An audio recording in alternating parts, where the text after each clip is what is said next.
Hello, my name is Ralf Friedrichs. I'm an addiction recovery coach and the host of the Take Your Life Back Today show. As an addiction recovery coach, I want to share something with you, and let me be crystal clear to leave an everlasting impact upon you. Just imagine being buried alive. You're in a coffin, but you know you're not dead. You don't know how to get out of that coffin. You try lifting the lid, but the enormous weight upon the lid prevents you from opening it. You try to bang on the lid to unsettle the dirt. Maybe somebody will start digging their way down to helping you. This is what it's like to feel the lowest point of alcohol and drug addiction. You know you need help, and you know you can't do it on your own, but you don't know where to turn. In reality, there are people standing by your grave. You just don't know that. You just think you're going to die. Usually, though, you don't think about death when they're habitually abusing drugs and alcohol. In order to feed an addiction, you have to be great at repressing the fear of death. I often ask you, my audience, did it ever cross your mind while you were abusing drugs and alcohol that maybe, just maybe, you might overdose and take something away that God had given you called life?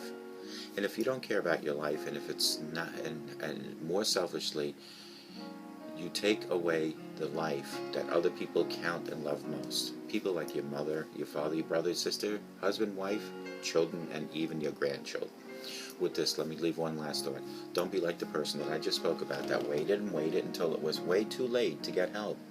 Instead, pick up the phone and call me at 844-405-HELP, and I promise you, I will help you take your life back before your life is gone. Tonight, when you take your slippers off, put them under your bed, not at the edge of your bed, but way under your bed. That way in the morning when you wake up, you'll be forced to get on your knees to go retrieve those slippers. Look, they're way under there. See them right there. While you're on your knees, utilize that time to speak to God. From your lips to God's ears, each and every morning, you should be thanking God for having a home, food, health, relationships. You should be asking God for guidance and direction for the upcoming hours, days, months, and years. You should be asking God for mercy and forgiveness. Utilize that time while you're retrieving your slippers in the morning to speak to God each and every day, and you can see your results overwhelmingly enter your life. Knee-mail, K-N-E-E mail, your relationship, your personal chat line between you and God. Knee-mail. Is your glass half empty, half full, or just getting heavy? Glass half full, you might ask? I don't know who originally told this story, but I have heard it a few times and wanted to share it with you, my audience. A Harvard professor of psychology walked around a room full of students while teaching about stress management.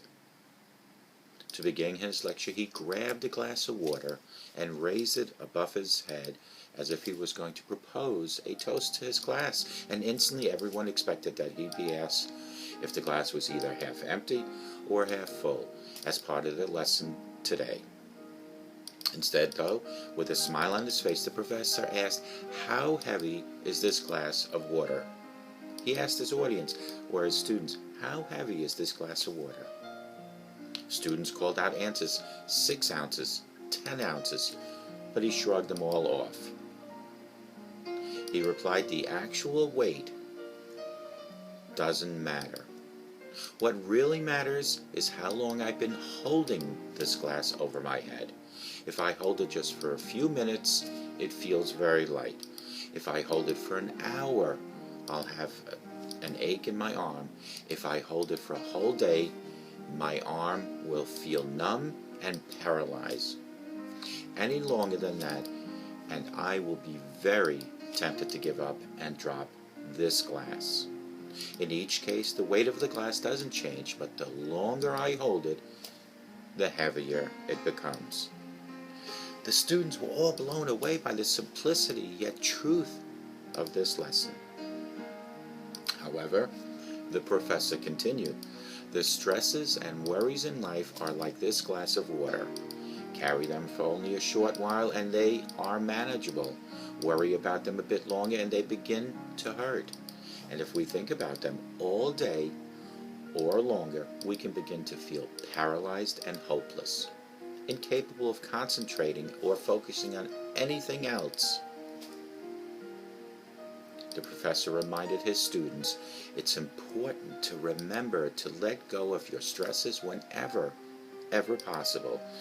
As early in the evening as you can, put all your burdens down. Don't carry them through the evening and into the night.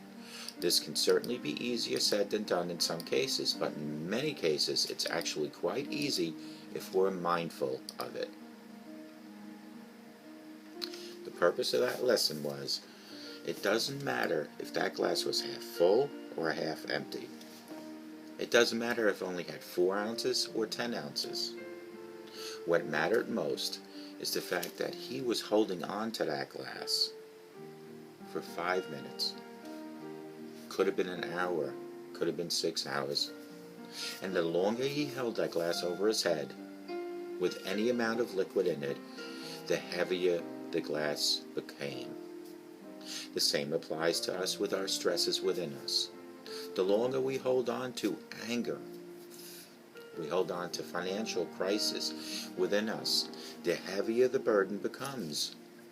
And the longer and heavier the burden is, the longer it eats away at our insides. Whatever you face in life, whether it's financial, relationship, let go early in the day of whatever the situation is. If somebody has hurt you, learn to forgive yourself more than forgive them, because by forgiving them, you forgive yourself. You let go of that anger. You let go. You released all that. Forgive them for yourself. I always talk about when I do these videos, it's rehab, and I gain more than you probably.